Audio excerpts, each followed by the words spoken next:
Greetings and salutations, everyone. I hope everyone is doing well today. Today I have a very, very informative upload to share with you. Before we get into it, a couple links. As you know, I rely on Patreon, PayPal, and my merch to help the channel to continue to grow and go.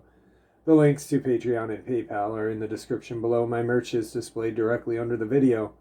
Also, Dogman, Frightening Encounters, Volume 1, 2, and 3, the audiobook version. They were written and researched by Tom Lyons, narrated and produced by me, Jeffrey Nadolny. Those audiobooks are available on Audible, Amazon, and iTunes, the links to which are also in the description as well. And finally, last but definitely not least, if you'd really like to help support this channel to continue to grow and go, simply subscribe, click the like button, and please leave a comment. It really does help. And it matters. And now, everyone, I have taken far too much of your time. Let's get on with today's upload. Shall we? Today I have an interview with someone who has brought a lot of truth and information to the masses. She has spoken out against the atrocities that the military-industrial complex has done, and she has brought to light a lot of the information on Dulce and Dums and a lot of what her great-grandfather, President Eisenhower, had taken part in. Today's interview is with Laura Eisenhower. Let's get into it. All right, so today I have an extra special guest. I have Laura Eisenhower. For you guys who don't know, her great-granddad was President Eisenhower. Laura, how are you today? I'm doing great. Thanks for having me, Jeff. Thank you for agreeing to come on. I know you're very busy with life and everything in general. I have been talking a lot about Dulce and a lot about the government and, like the genetic kind of stuff that went down, and just how the military industrial complex, big pharma and big bank are controlling all of our media. And I've been reading a little bit about you, and I know that you've got a lot of information to share. So I'm going to kind of turn the mic over to you and let you kind of lead the conversation, if you would. Wow. Okay. Do you want me to talk about military-industrial complex stuff in relation to Dulce, New Mexico? Yeah, I've got quite a lot of information, and a lot of new information, actually. Okay. That has come through.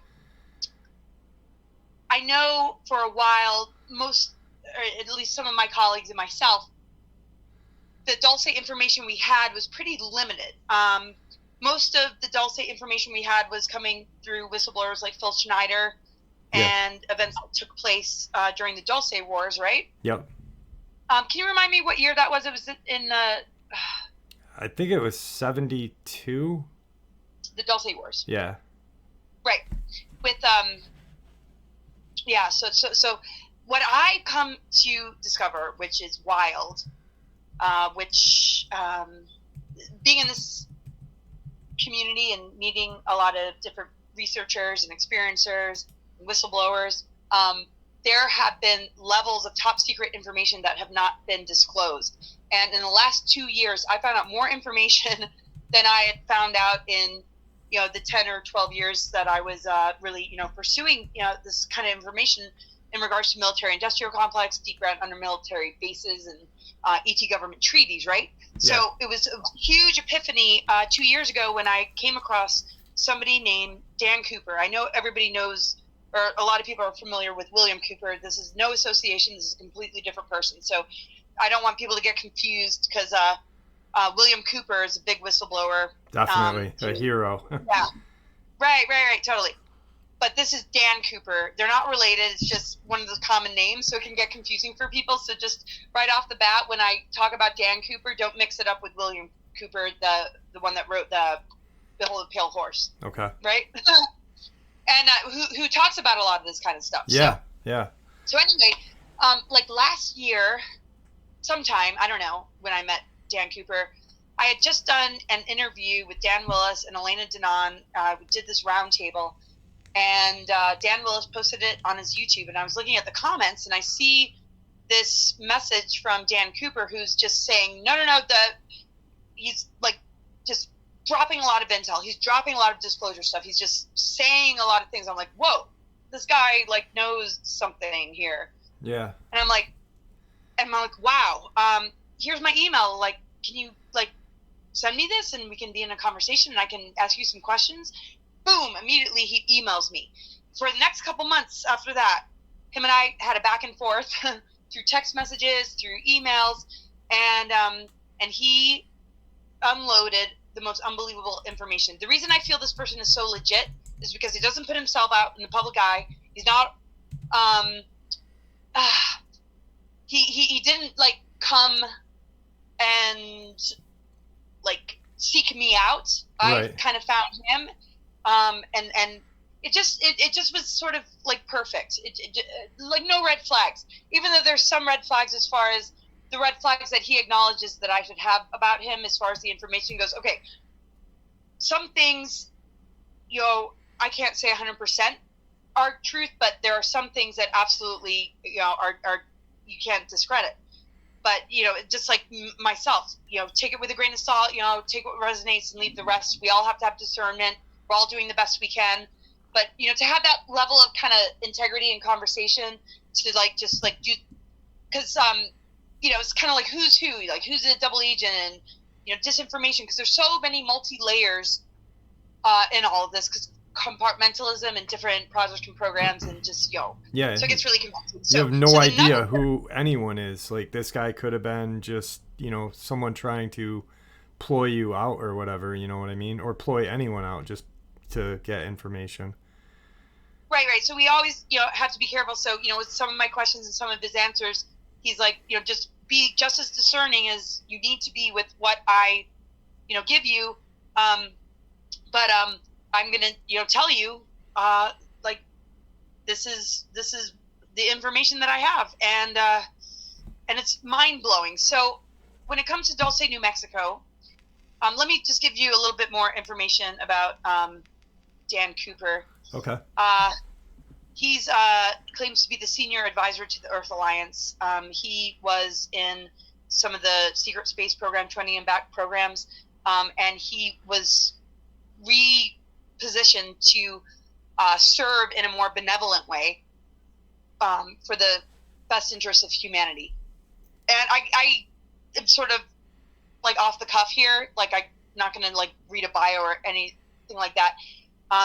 So for the audience that's listening, I'm writing a book and I have a lot more material that will make more sense than I can express in an interview. But let me just share a little bit. And when you want to go for the deeper stuff or like figure out who this person is and where this information is coming from, just seek out more of my information and read my book when it comes out. Yeah, I'll put links to your stuff in the description below too as well. Okay, cool. So, there was supposedly a unconditional surrender agreement that took place in 1952. So this is a direct quote. Ike had no choice but to openly comply with the official instrument of surrender, the unconditional surrender of the United States to the Nazis, signed by all of Congress and most of the prominent businessmen of the period on July 19, 1952, when Truman was President of the United States. Eisenhower opposed this, the instrument of surrender of 52. He opposed it secretly by establishing various military and civilian covert units for that purpose. One of them was called Ike's Force, also known as the United States Marine Corps Special Section, or USMC Special Section, which survives today. In fact, that U.S. military unit is the most successful military unit opposing the interplanetary corporate conglomerate Nazi Draconian Empire alliance, the ICC Nazi Draco alliance today, by far. He ordered the first attack on the Greys, the Zeta Reticuli, deep underground military base at Dulce, New Mexico. So basically, Eisenhower ordered an attack on the Greys and the Dracos in Dulce, New Mexico. And this isn't the Dulce wars that happened in the 70s. This is a Dulce war that nobody talks about. This is this level of top secret that I just got in contact with like 2 years ago. Okay. Or a year ago with meeting this guy. Okay. So he ordered the first attack on the Greys, the Zeta Reticuli, in the deep underground military base at Dulce, New Mexico, knowing that he would lose that battle just to learn more about his enemy and to test his best against them. They, parentheses, the U.S. Army Rangers, also the Green Berets, lost 30-1 back then. This battle at that deep underground military base of the Greys occurred more than a decade before the one reportedly to have occurred in 1969, okay, which is the one you and I are talking about. So Yeah. I guess it was 1969. And a much larger engagement. Several thousand U.S. Special Forces troops engaged against the Greys forces then, and nearly half of them lost their lives in that action. Ike also established the White Hats, the first of which were Texan U.S. generals and admirals. That's where the name White Hats came from. Ike's White Hats are the ones that brought Ronald Reagan into the fold right after the ICC Nazi Draco alliance had him shot for attempting to disclose the secret space program fully. I mean, it's like it goes on and on and on. And then it brings in the Spear Alliance and Balfour and all this kind of stuff. So really quick, I don't mean to cut you off, but I got a question. Now, Reagan was, from what I remember, responsible for like Star Wars, and during his administration, they said it closed down.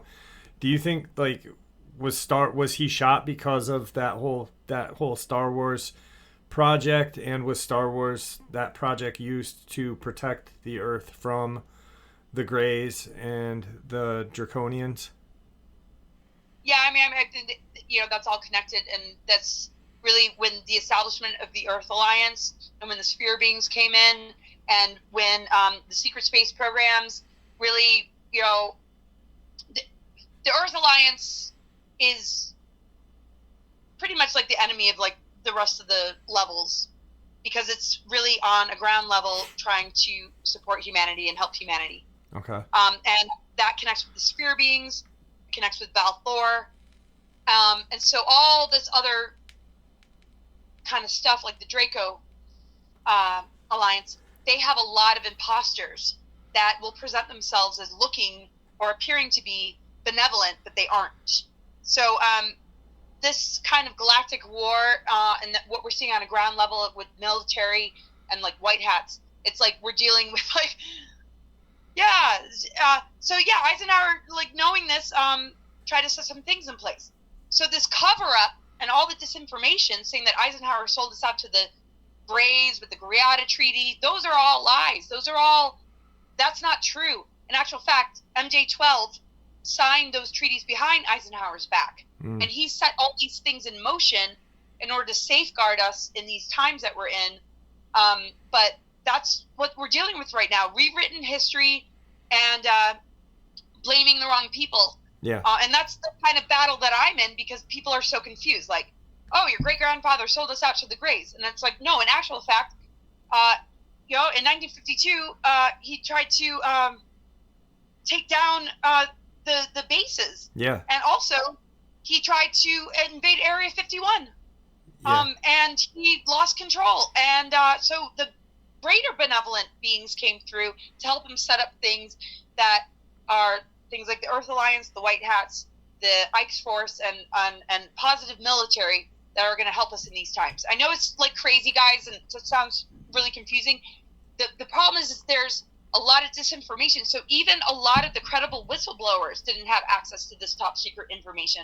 Right. So they would expose things like, oh, yeah, Eisenhower signed the treaties, because that's what they were told, because they didn't have the ability to access those upper levels, right? So even the whistleblowers thought Eisenhower signed the treaties, but and they didn't know. They were well-intentioned, but in actual fact, Eisenhower did not sign the treaties, and he set up things to counteract the fact that it was done behind his back, and there's a deeper thing going on. And Dulce, there was a war there way before the one in 1969 which Phil Schneider talked about. Yep. And both William Cooper and Phil Schneider were murdered. And Tom Castiello along with them. Yeah. And it's crazy. Now, your great granddad definitely, because what I've been sharing on the channel and what I've come across is he never sold us out. From what I got gathered, it more or less was Truman that really kind of pulled the strings behind everything during that time. Yeah, well, it was in 1952 that the unconditional surrender took place. Yeah. And who knows, what position, Truman was in. This was, the end of the Second World War, Project Paperclip, and, the things that were going on with the Nazis, and not Preston Nichols, but, oh, gosh, there's one major researcher that really, really pulls that history together about the Khazarian Mafia and the Nazis during that time. So in Truman's administration, after the Second World War, and then all of a sudden Eisenhower starting to become president, the setup of like MJ-12 and the three-letter organizations in 1947, Paperclip, Mockingbird, and all that kind of stuff. This Eisenhower wanted to defeat the Nazis and help liberate us. He got caught up in some, crazy stuff. And so in order to hide their nefarious ways, they created disinformation kind of campaign to create a disclosure that would make it look like Eisenhower signed the deals with the grace. And so we have to understand that there's false disclosure. Right. So the real disclosure is that there was an unconditional surrender agreement in 1952, and that the Greada Treaty was not something that Eisenhower was consenting to. It was done behind his back by MJ-12, and we are now dealing with, in the here and now, this next level of dark negative alien agenda that has nothing to do with anything Eisenhower consented to. And that's beside the point. It's like, what are we going to do as a humanity, right? Yeah. So Val-4 and other, like the Sphere Beings and all these other benevolence and the Guardian groups, he set something up for them to play a part in our world right now to counteract this level of trickery and deception. But a lot of it isn't that they're just going to come in and save the day, because there's a lot of imposter beings that are part of that Draco Alliance. A lot of it has to do with our own self-development, our own soul growth, our own ability to recognize that the war is on consciousness and it's on us through mind control, psyops, social engineering, and plandemic, and like all the crap we're seeing in the Project Mockingbird, just fake news and the psychological operations on humanity. That's the war we're in right now. Right. Yeah. Absolutely. Let me ask you a quick question about now. I don't know if you've, because obviously you have talked to a lot of people, and a lot of my channel is I talk about the dumbs, I talk about cryptids, I talk about a lot. And while I was researching Dulce, Nightmare Hall was one thing that kind of really piqued my interest, because of what I also talk about is like cryptids like Bigfoot, like the Dogman, this crawler thing that people are seeing nowadays, this kind of human-like pale creature with long arms. And I don't know if you've seen any videos of them or heard anything. What's the name you called it? The crawlers. Oh, right, okay. And they resemble a gray, and there's numerous kind of encounters with them. They resemble a gray, but without such a bulbous head, very long arms.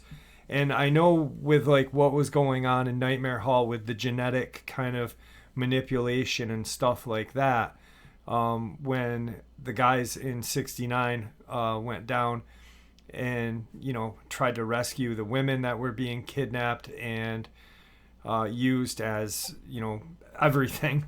Yeah. I'm wondering if any of these like genetic monsters pretty much could have escaped during that time. Have you ever heard of anything like that, like anything about Nightmare Hall and the atrocities that went on there, and if there was any kind of genetic manipulation to create any of this stuff that people are seeing nowadays, because they do resemble like the quote unquote aliens from TV and movies that might have escaped and people are having sightings, you're saying? Yeah. I mean, there's so much of that, Skinwalker Ranch and certain locations where these kind of activities are happening. I mean, it's one of many stories. I'm not so familiar with the one that you're talking about, and I would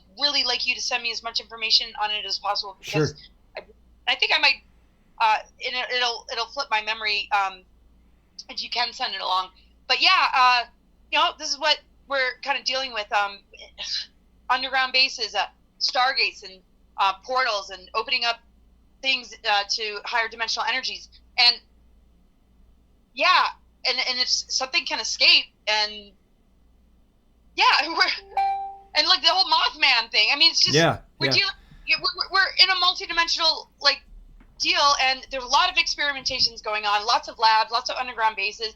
They're under our hospitals, they're under our airports, they're everywhere. There's deep underground military bases everywhere, all over. Phil Schneider said there's probably 1,000, more than 1,000 all over the world. We know Pine Gap and all this stuff, but smaller versions, that connect into a tunnel system. And then, of course, when it comes to child trafficking, pedophilia stuff, the Getty Museum and how that connects to different celebrity houses. I mean, there's a whole world going on, right? And then you got your subterranean civilizations. You got things like Agartha and Talos, and higher advanced civilizations going on beneath our feet. So you got underground bases with a lot of nefarious activity, and you've got very advanced civilizations right under our feet. And also beyond in the star systems that are beyond this Earth, right? So it's very interesting what is so deep beneath this Earth and what is so beyond. But it's all a part of our DNA. It's all a part of our chakra system and the 15-dimensional time matrix, and the fact that we are 12-strand DNA and beyond, and we're functioning at a very low level. So when we interact or begin to understand that these other beings exist, there's a difference between the ones that have been genetically modified, engineered, or created in a lab versus the beings that are just a part of the landscape of our multidimensional self. So, and this is the thing with my labs, military operations, where there's abductions and they're using technology to create a fake abduction scenario versus a legitimate extraterrestrial experience. So we got the military weapon sort of aspect to it, and the genetic sort of experimental, mad scientists, Mengele kind of and all the horrific MK Ultra kind of stuff. And then you got the more organic, sort of multi-dimensional layers of, our galactic history and our genetic codes that connect to all these different star systems that connect us with these different beings that we're going to encounter. So people are going to see extraordinary things. And, we have to be able to discern between what is holographic, what is sort of military, what is a weaponized version versus a true legit experience that has something to do with your own soul evolution and you having the capacity to switch on your dormant DNA and become more of a galactic divine sovereign being, so that we can advance this human vessel and get the fuck out of this prison planet bullshit. Right. Yeah, and when you just said the holographic, I had done a video about that, I think about last week, where there was an abduction, but it wasn't an abduction. It was created through this kind of secret government, using holograms and making these people believe that they were being abducted by aliens with the bulbous head, and yet it was humans doing the thing to kind of manipulate and spread, disinformation. Right. They can just say, oh yeah, those are aliens, but no, there's military behind it. So when I was recruited to go off planet, the aviary, the group that was responsible for that, and I know that's another huge conversation, they are connected with those kind of technologies, artificial telepathy, making it look like, oh, the aliens did it, when it's really like a military operation. And it's just so complex. It's so much to wrap one's head around. Yeah, definitely. Now, I know that you've got a lot, you're busy today, and we were going to not do a very long interview. But one last question. With your great-grandfather and him warning us against the military-industrial complex, what do you think he would think if he was alive right now, to see where we are and at this very day, and what has occurred since him being alive? Do you think, what would his view be, you think? Well, I think he knows that it comes down to the individual, because part of his speech was also, it needs to be a alert and knowledgeable citizenry to be able to process and accept just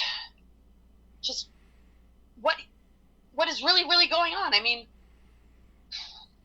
this is not something we should be waiting on from the government as far as disclosure is concerned. Right. We have to take it upon ourselves to do the research, to dig deep, because there's so many layers to disclosure, and there's a lot of trickery and deception, and a lot of compromised people in the political sphere, and government is just it got massively compromised, as we all know. So I think he's really just hoping on, like, each individual to build on a soul level, to process information, go down the rabbit holes, find discernment, do the spiritual work, the energy work, to face your own shadow, to find your own truth, so that you can operate from that frequency and see through the distortions in the lies, and find the truth, so that you can navigate your way out of this mess and be on a healthy timeline that is going to lead you to a beautiful future.